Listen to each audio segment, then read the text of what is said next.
Assalamualaikum warahmatullahi wabarakatuh. Salam sejahtera bagi kita semua.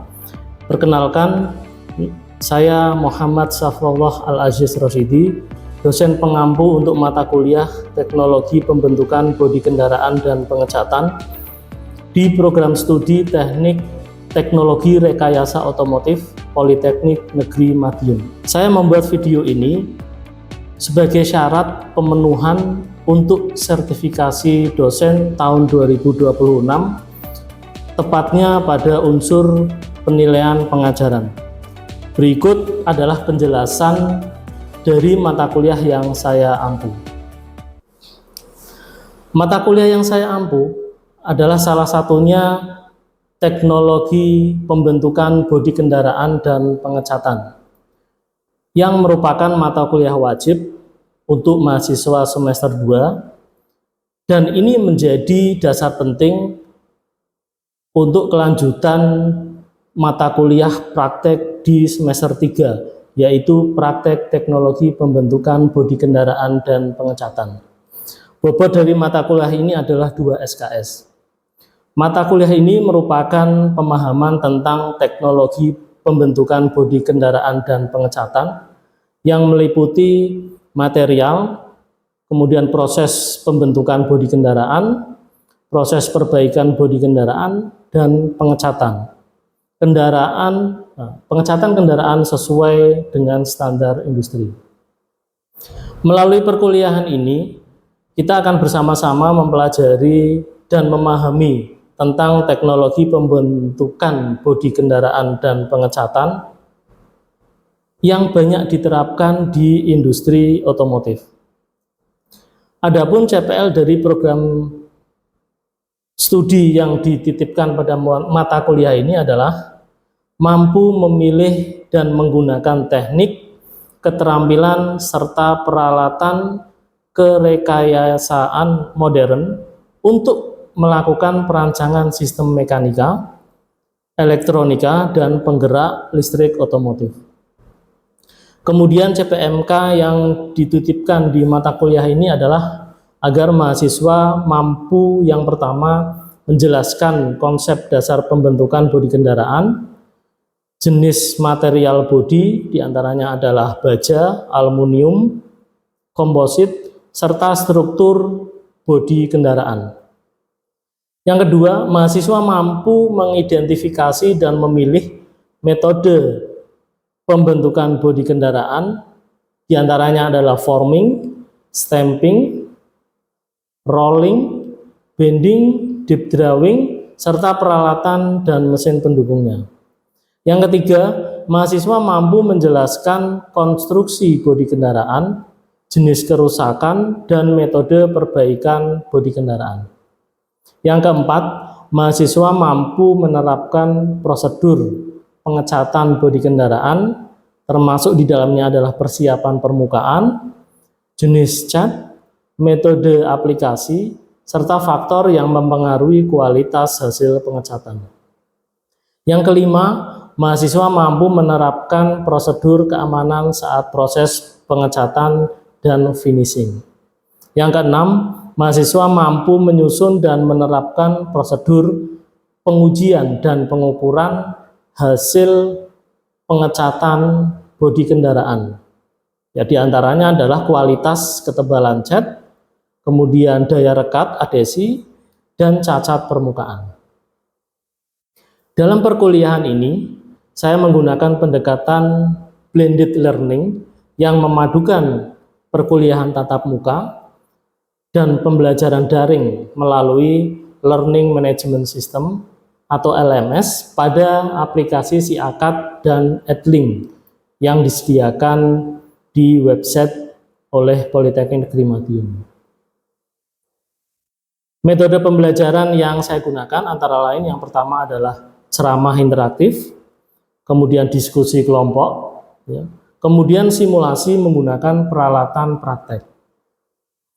Evaluasi hasil belajar akan dilakukan melalui beberapa komponen penilaian, yaitu yang pertama adalah aktivitas partisipatif.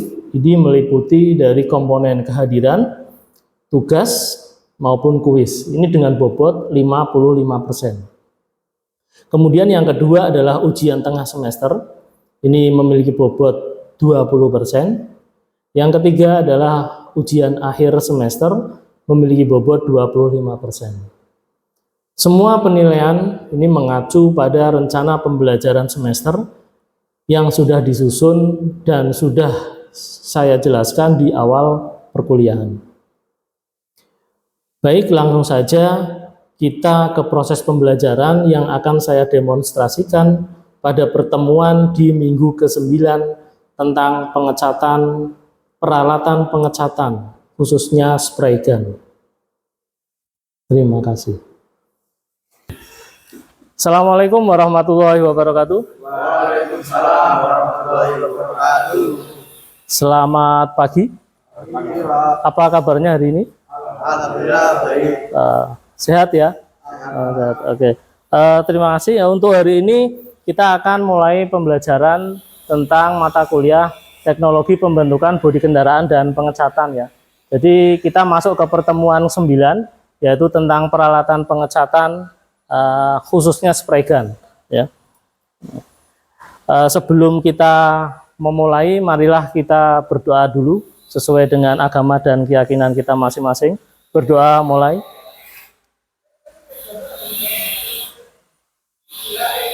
Selesai. Terima kasih. Kemudian sebelum masuk ke materi, saya absen dulu ya. Wisnu, Nikola, Safa, Gilas, Agung, Amir, Albert, ya hadir semua, alhamdulillah.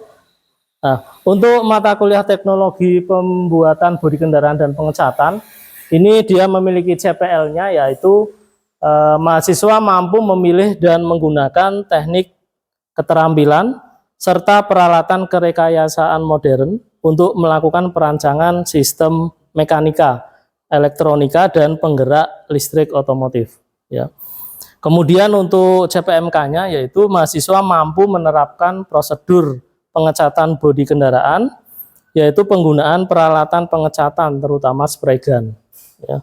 Ini untuk CPL dan CPMK dari mata kuliah teknologi pembuatan bodi kendaraan dan pengecatan. Nah, tujuan dari pembelajaran kali ini yaitu yang pertama, mahasiswa mengetahui prinsip kerja spray gun. Ya.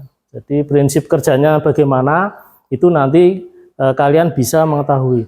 Kemudian mahasiswa mengetahui tipe-tipe dari spray gun. Spray gun kan banyak sekali ya jenisnya. Ya. Jadi nanti tipe-tipenya bisa diketahui. Kemudian mahasiswa dapat menjelaskan konstruksi spray gun dan fungsi dari masing-masing komponennya. Terus yang keempat, mahasiswa dapat menerapkan teknik penggunaan spray gun. Ya mungkin nanti ada simulasi ya sedikit dari teknik penggunaan spray gun. Nah, materi sebelumnya itu kita sudah membahas atau mempelajari tentang teknologi pengecatan ya, fungsi cat dan peralatan pengecatan ya. Nah, untuk fungsi cat ya. Ini mungkin kita review sebentar ya untuk fungsi cat. Ada yang tahu coba fungsi cat? Oh iya, coba. Fungsi cat pada kendaraan itu yang pertama untuk melindungi bodi panel mobil supaya tidak mendapatkan pengaruh dari luar seperti karat dan lain-lain. Lalu yang kedua untuk menambah estetika dari kendaraan tersebut, Pak. Ya, terima kasih Mas Wisnu ya. Jadi tadi fungsi cat ya sudah disampaikan dan bagus ya. Jadi artinya kalian bisa memahami dari kemarin yang sudah disampaikan, dan ini akan dilanjut untuk komponen yang berikutnya ya tentang peralatan yang lebih khusus dari spray gun ya. Nah, prinsip kerja spray gun ya. Ya, dari gambar ini ya ada dijelaskan untuk prinsip dari spray gun. Itu yang pertama, ini ada gambar manusia ya, di sini sedang meniup ya. Kemudian di bawahnya ada bejana ya. Kemudian ada di sebelah kanan ini ada semburan keluar ya, udara yang keluar. Nah, ini merupakan prinsip sederhana dari spray gun. Ya, mungkin dari salah satu kalian ada yang bisa menyampaikan pendapatnya atau menjelaskan?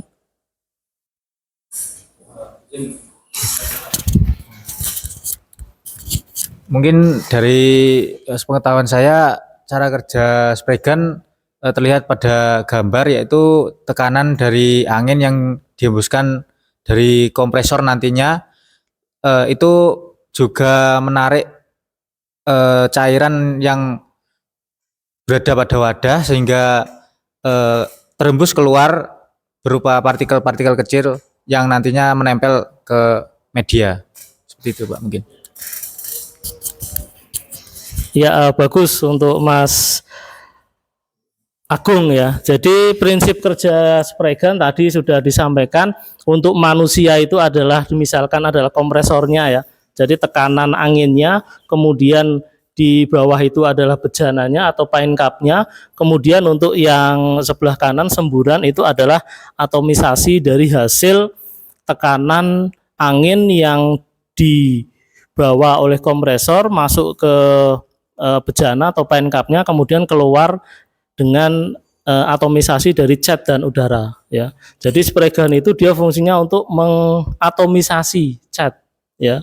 Kalau hanya kita menyemburkan atau semprot aja kan mungkin di contoh yang biasa itu untuk semprotan burung ya, semprotan burung. Nah, itu kan dia kalau kita tekan dia akan keluar, tapi dia tidak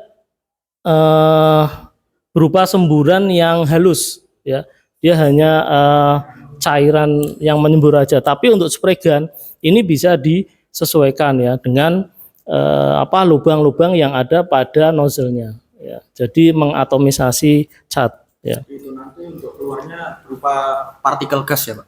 Iya betul ya. Jadi untuk keluarnya berupa partikel gas ya. Nah, kemudian tipe-tipe dari spray gun ya. Di sini ada 3. Ada tipe yang pertama ada umpan berat atau gravity feed. Kemudian ada tipe umpan hisap atau suction feed. Kemudian ada tipe kompresi ya. Jadi ada 3 jenis atau tipe spray gun yang ini biasa digunakan untuk proses perbaikan maupun pengecatan bodi kendaraan ya. Mungkin ada yang bertanya dari sini untuk tipe-tipe spray gun. Oh, okay.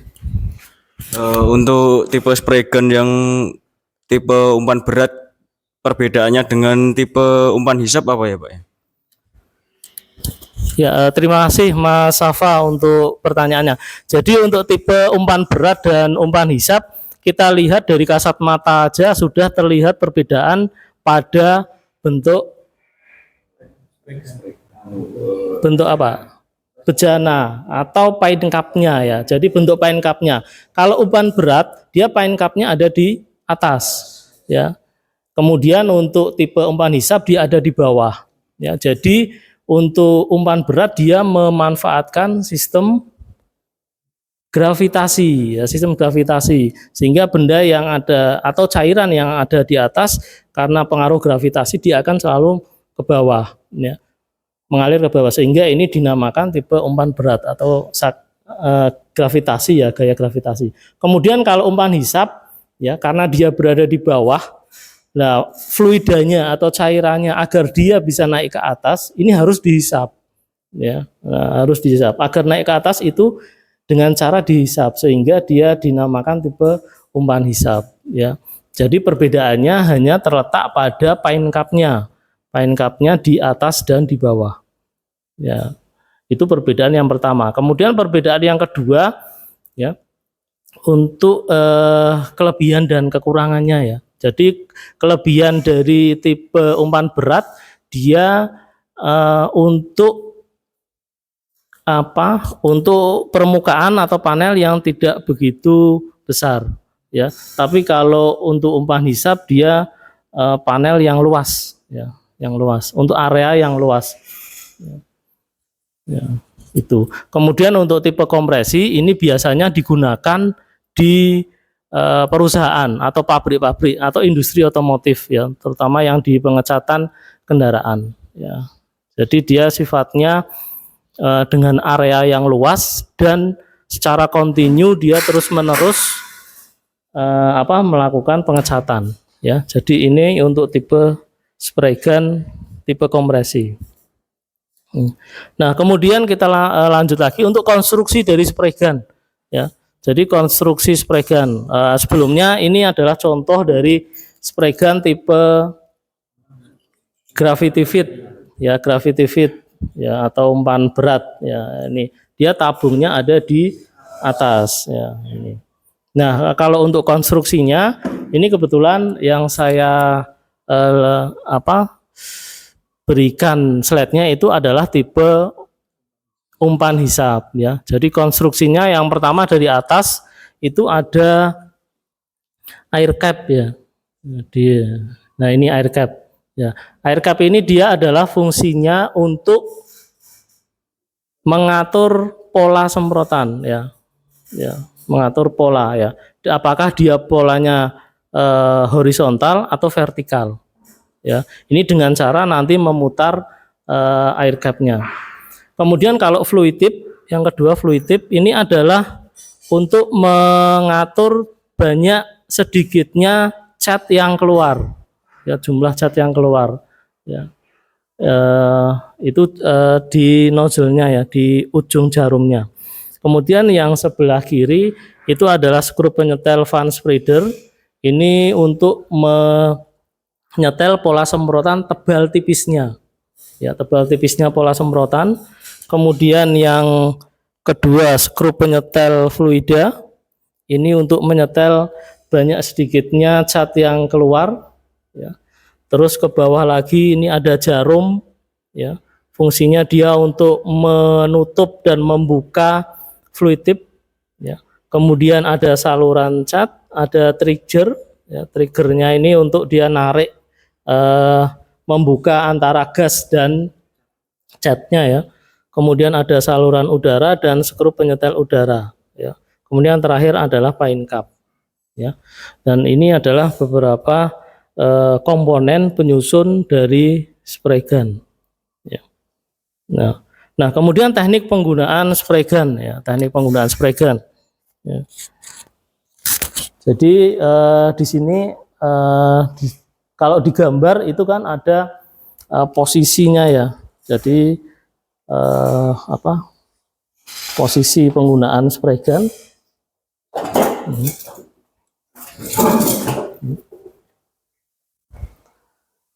Jadi gimana ini?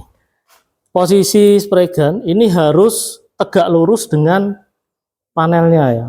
Ya, harus tegak lurus. Nah, jaraknya itu antara 15 sampai 20 cm atau 1 jengkal ya, 1 jengkal. Jadi seperti ini ya. Kemudian posisinya ini ada di ini ya. Nah, untuk pengecatan itu dimulai dari kanan ya. Dimulai dari kanan. Simulasikan ya. Kemudian posisi kakinya nanti ketika turun ini juga tubuhnya akan ikut turun ya, badannya ikut turun ya. Ya. Jadi usahakan untuk spray gun ini dia selalu mengikuti dari kontur dari plat tersebut ya. Usahakan secara harus tegak lurus ya. Ini teknik untuk penggunaan spray gun. Bisa dilihat di sini ya, kalau dia turun ini akan turun jongkok ya. Ini juga sama, dari mulai berdiri kemudian turun ke bawah sampai jongkok. Ya. Itu untuk teknik penggunaan spray gun ya. Mungkin dari salah satu ada yang mau mencoba ya. Coba, monggo, kasusnya coba.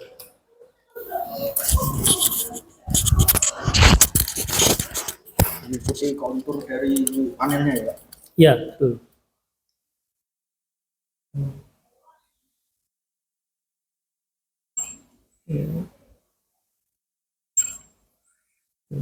Dan jangan lupa itu perhatikan jaraknya ya. Jaraknya jadi harus tetap antara 10 sampai 15 cm atau 1 jengkal.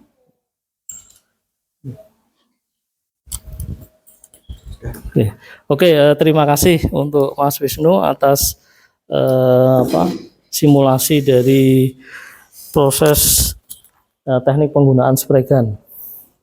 Ya, mungkin apakah sudah jelas? Jelas ya. Oke. Nah, dari beberapa materi tadi ya ada 4. Nah, ini ada tugas ya, penugasan ya.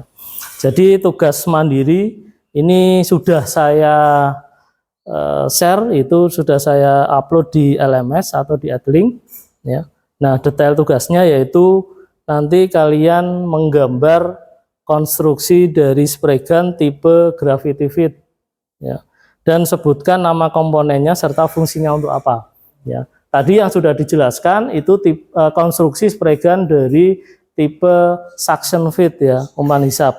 Nah, sekarang kalian tugasnya adalah bagaimana konstruksi dari spray gun tipe gravity feed ya. Nah, tadi bedanya di awal sudah disampaikan, bentuk paint cup-nya hanya ada di atas dan di bawah gitu aja ya. Nah, penilaiannya nanti ada satu adalah kerapian gambar ya. Jadi kalian gambar itu tidak asal-asalan gambar ya, bentuknya seperti spray gun aja, tapi harus rapi sesuai dengan bentuk asli dari spray gun-nya. Kemudian ketepatan penunjukan komponen dan nama komponennya ya. Jadi ini. Nah, ini contohnya. Jadi misalkan ini apa ya. Ya. Kemudian ini yang di depan ya. Terus ini ya. Ini ya dan ini. Jadi harus tepat ya. Ini namanya apa? Namanya apa? Namanya apa? Namanya apa dan fungsinya nanti untuk apa. Ya, jadi Dikasih garis penunjuk gitu ya. Ya, dikasih garis penunjuk. Jadi ada dari komponen, gambar komponen, kemudian dikasih garisnya, kemudian nama komponennya apa. Gitu. Kemudian yang ketiga adalah kejelasan fungsi dari masing-masing komponen tersebut. Ya. Jadi harus jelas ya. Jangan sampai untuk mengatur keluaran cat diganti untuk merubah posisi bentuk atau pola ini. Nah, kemudian sampai di sini dulu tutup. Ada pertanyaan mungkin sebelum saya akhiri? Untuk deadline pengumpulan tugasnya, Pak? Ya, untuk deadline pengumpulan tugasnya waktunya maksimal 1 minggu dari pertemuan yang sekarang ya. Jadi seperti yang sebelumnya ya. Kalau saya itu waktunya 1 minggu maksimal dari hari penugasan ya. Ada lagi mungkin? Cukup? Ya, terima kasih atas perhatiannya dari mahasiswa semua.